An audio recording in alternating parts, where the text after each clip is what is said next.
Bienvenidos de nuevo a esta casa.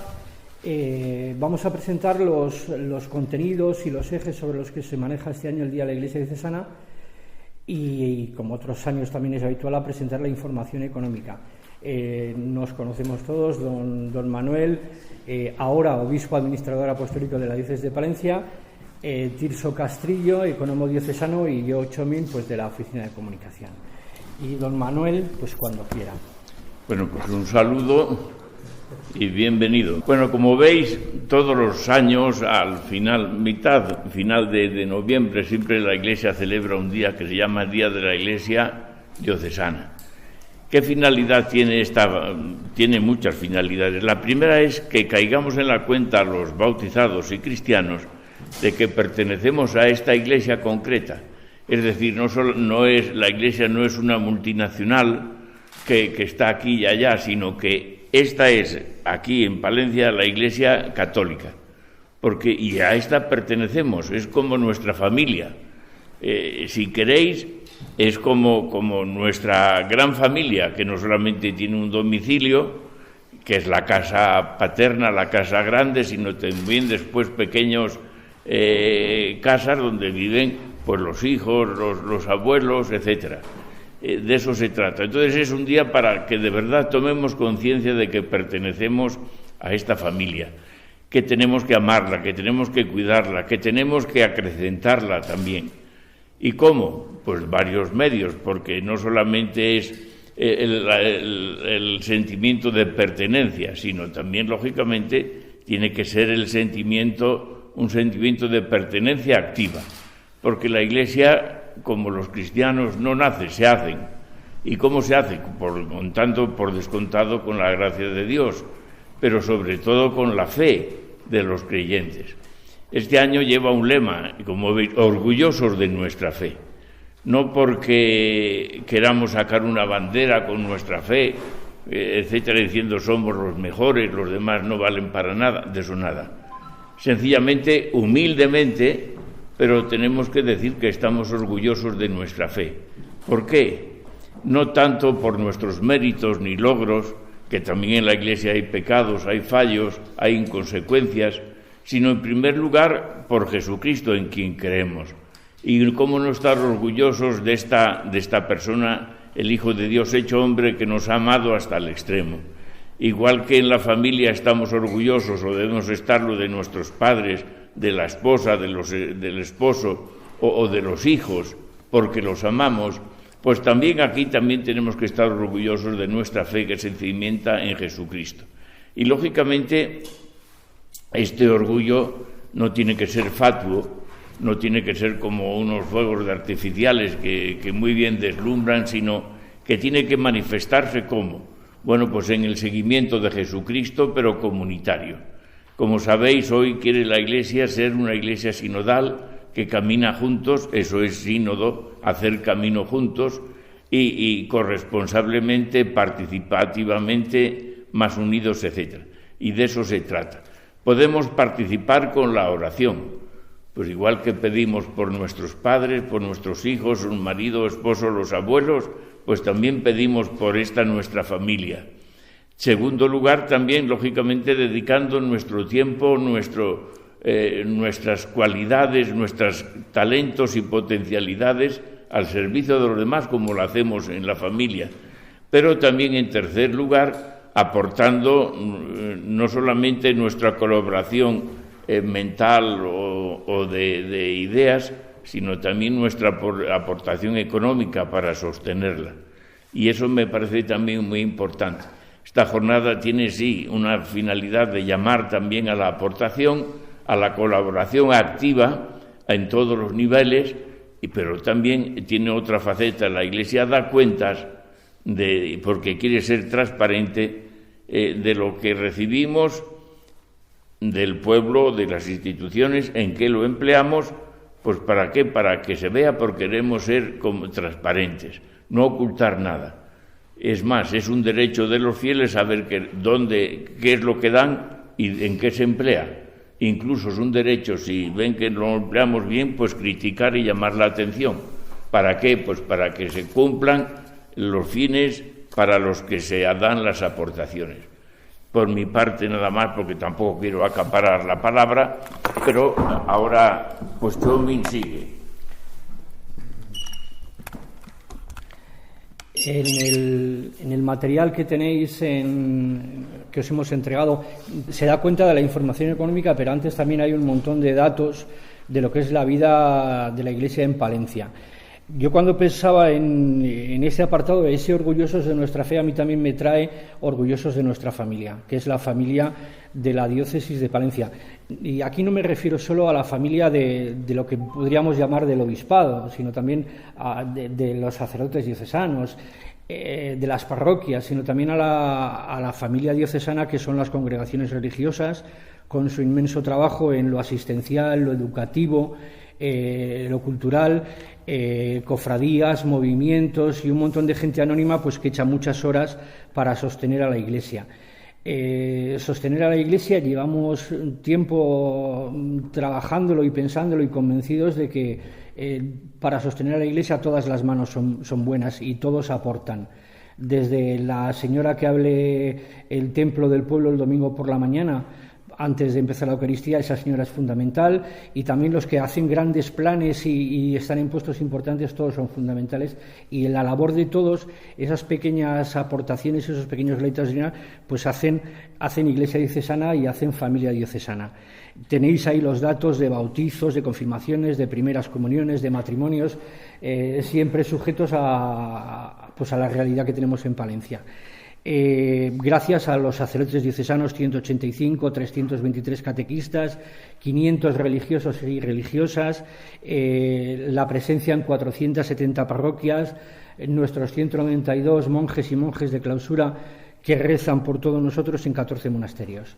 La gran labor de los colegios católicos, pues con un compromiso para educar desde unos valores y desde una enseñanza de calidad.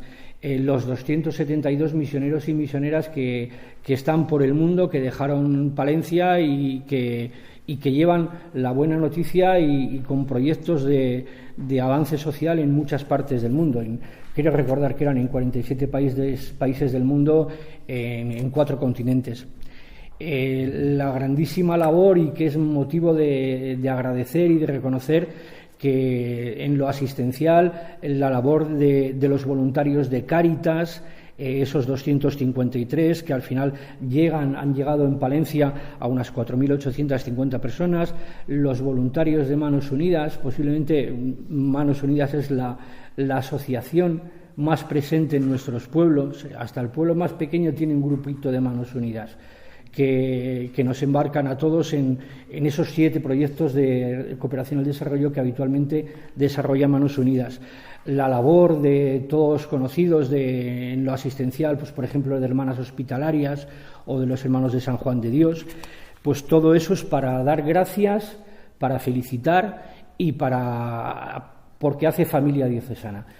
Y vuelvo al principio, el montón de gente anónima que hace lo que puede, poniendo a los demás su tiempo, su talento y su oración. Pues gente fundamental, pues como decía antes, para abrir el templo, para dar catequesis de confirmación, para estar en los despachos de Cáritas parroquiales, para dejar el templo limpio e impoluto para celebrar la Eucaristía.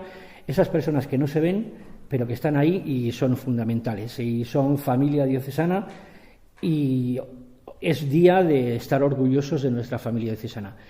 Y que todas las personas que quieran echar una manita, pues tienen una puerta abierta en sus parroquias, en sus comunidades, en sus grupos y en sus asociaciones, y bienvenidos son. 2 aportaciones o matizaciones. Viene ahí en el personal un diácono permanente, son 3, pero porque entonces no quiero un poco que aparezca uno, porque nos van a decir los otros que son 3. Lo que pasa es que cuando se editó esto no estaban ordenados, pero ya están ordenados. Entonces, estos son datos del año 22 y estos se han ordenado en el 23. En el 23, lo digo pero para que lo sepáis. Y después otra, que no solamente colaboran con la Iglesia económicamente o otras iniciativas, personas creyentes, también hay personas que no son creyentes o creyentes en Jesucristo, etcétera, pero que colaboran con sus iniciativas, con sus aportaciones económicas o ideas, o también incluso sus críticas, que eso también son aportaciones que nos hacen bien y hacen bien a la Iglesia como familia. Bien, pues como en años anteriores, este último momento de este encuentro con vosotros, que sois los altavoces de lo que vive la Iglesia y que os lo agradecemos enormemente, pues haremos una información un poco, como decía don Manuel, de qué hacemos con los dineros que recibimos de distintas instancias y cómo lo hemos organizado y gastado e invertido durante el año 2022. Hablamos del año 2022.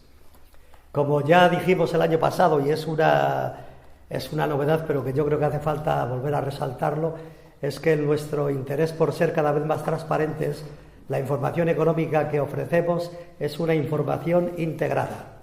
Es decir, no solo incluye los datos de la Administración diocesana, lo que tenemos por el Obispado, sino que incluye también los datos de todas las parroquias de la diócesis, los datos de otras instituciones como el seminario, la casa sacerdotal y la catedral. Todo esto es lo que está recogido en estos datos que tenéis ahí en esta cuenta de resultados. En el balance también deciros que en el portal de transparencia de la Iglesia diocesana, de la diócesis, hay mucha información más abundante que la hay aquí, entonces podéis también allí acudir en la página web, en el portal de transparencia. Bien, si vemos la cuenta de resultados, observaremos que partimos de una necesidad de financiación de casi 1,5 millones de euros. La necesidad de financiación lo llamamos en términos más corrientes déficit, ¿no? Es decir, hemos tenido un déficit de 1 millón, casi 1,5 millones de este año. ¿Por qué se ha producido este déficit? Pues fundamentalmente porque, contrariamente a lo que ocurrió el año anterior tuvimos un superávit de 2 millones y sin embargo este año ha ocurrido lo contrario. ¿Por qué? Porque por una parte el año anterior, ya lo dijimos, se redujeron mucho las inversiones porque era el año post-COVID y se entendió que había que paralizar, incluso algunos proyectos que estaban ya diseñados se paralizaron porque no parecía el momento más oportuno y había que acudir a otras necesidades, ¿no? Con el superávit del año pasado y con la apertura de nuevos proyectos y la apertura de nuevas obras, etcétera, etcétera, pues los gastos este año se han disparado y hemos entrado en esta cuestión. Dos motivos también. Fundamentalmente, las inversiones han sido el año 22 un año nefasto. Entonces hemos tenido muchas pérdidas. Así como el año anterior había habido muchas ganancias, este año volvemos a tener ganancias el año 23. Pero el año 22 hubo muchas pérdidas en el dinero que tiene la diócesis invertida, de los fondos que tiene que cuidar y que no puede gastar y que les tenemos invertidos para nuestra financiación. El año pasado fue un año malo, este año es mejor. Y también hicimos algunos gastos extras, como fueron todos los actos relacionados con el 7º centenario y todos los gastos que ha conllevado las obras que ha habido que hacer en Ampudia. En Ampudia sabéis que ha sido pues, un auténtico fracaso. El santuario de la Virgen de Alconada, 2 incendios, las 2 cúpulas colapsadas, ha habido que rehacerlo varias veces, ¿no? Entonces esos 2 elementos han sido extras y también han originado un poco esto. Bien, pues para no seguir teniendo problemas en torno a las inversiones, hemos optado por cambiar un poco el sistema.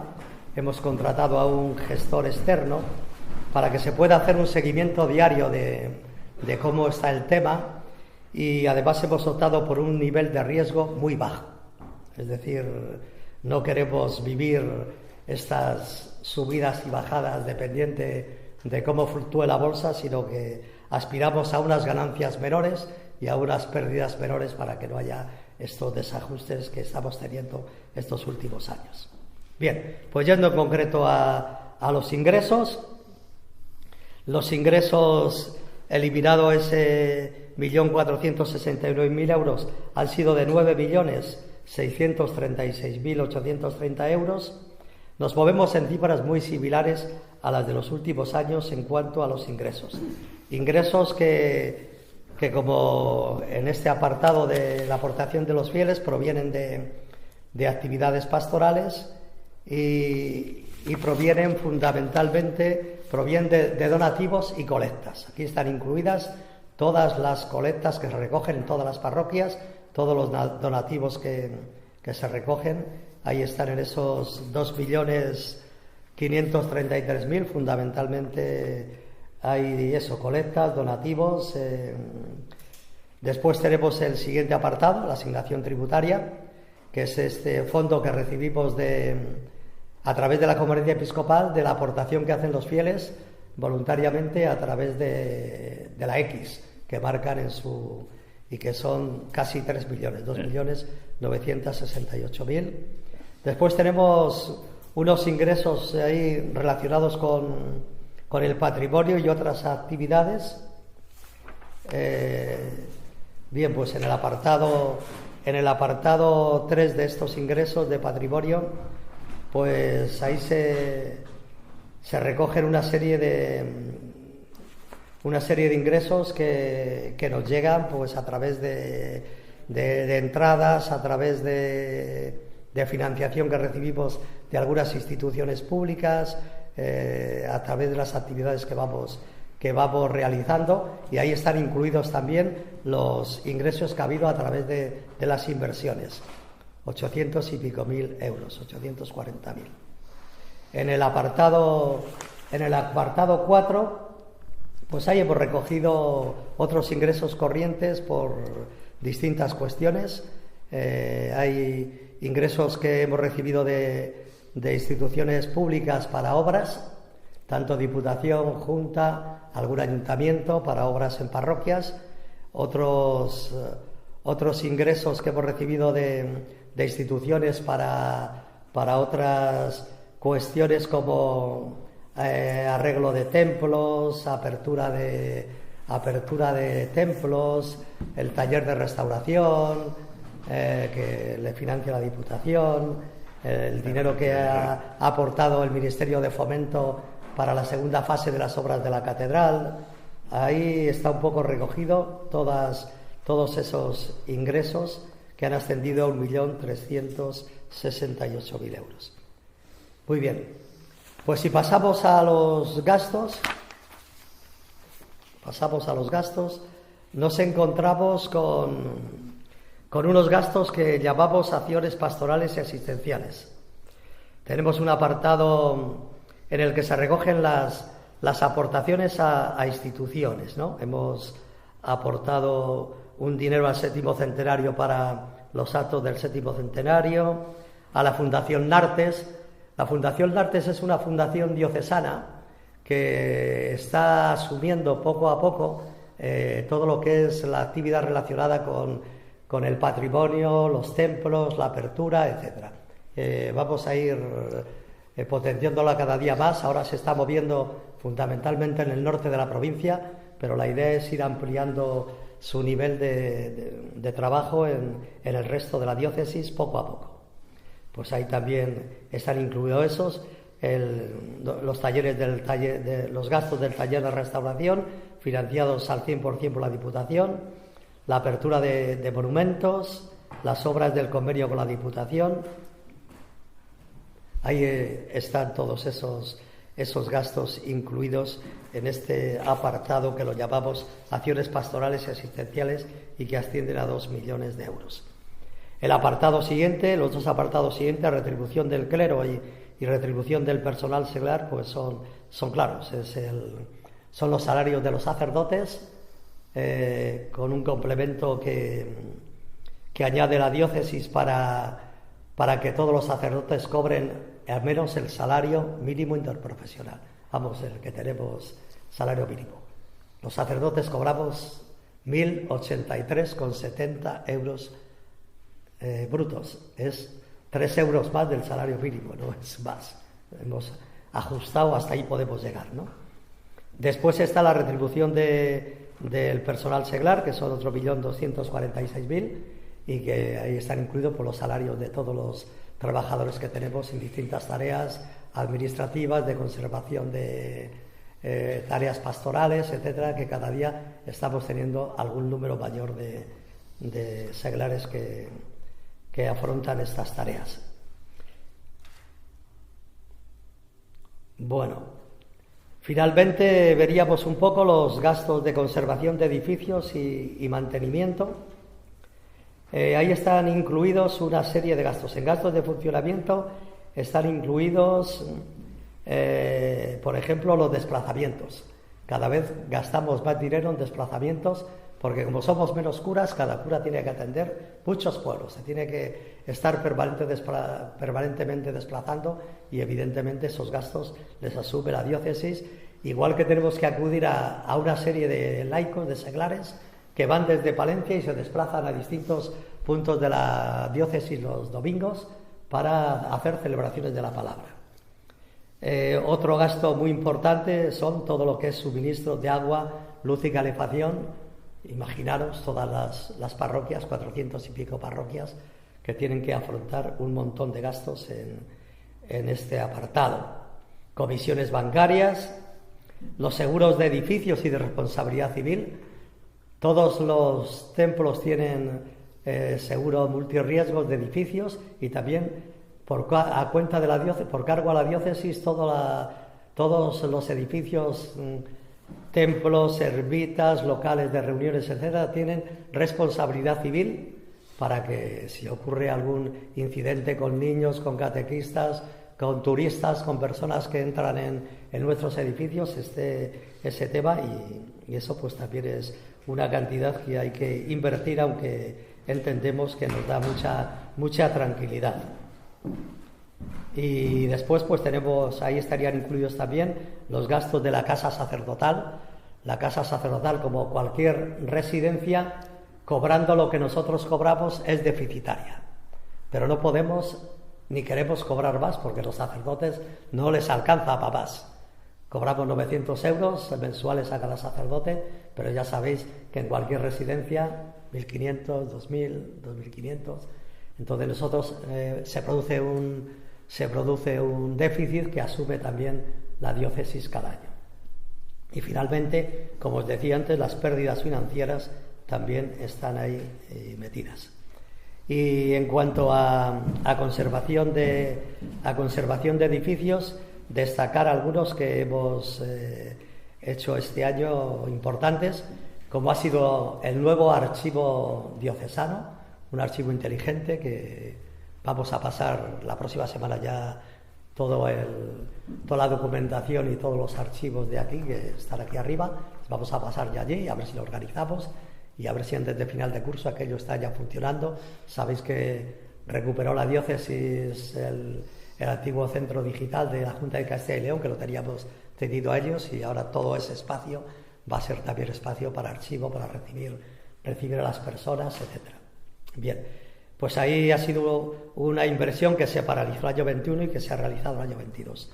Después la segunda fase de las obras de la catedral, que las conocéis bien, es una segunda fase que lleva 1.900.000 euros de presupuesto, de los cuales la diócesis inicialmente iba a afrontar el 10% y después ya sabemos lo que pasa.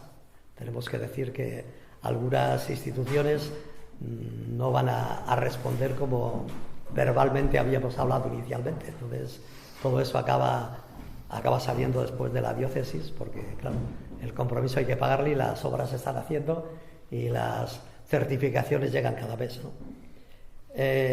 Después tenemos otra obra importante, pues ha sido todo lo que las 60 obras que se han hecho en las parroquias. Se han hecho este año 61 obras en parroquias.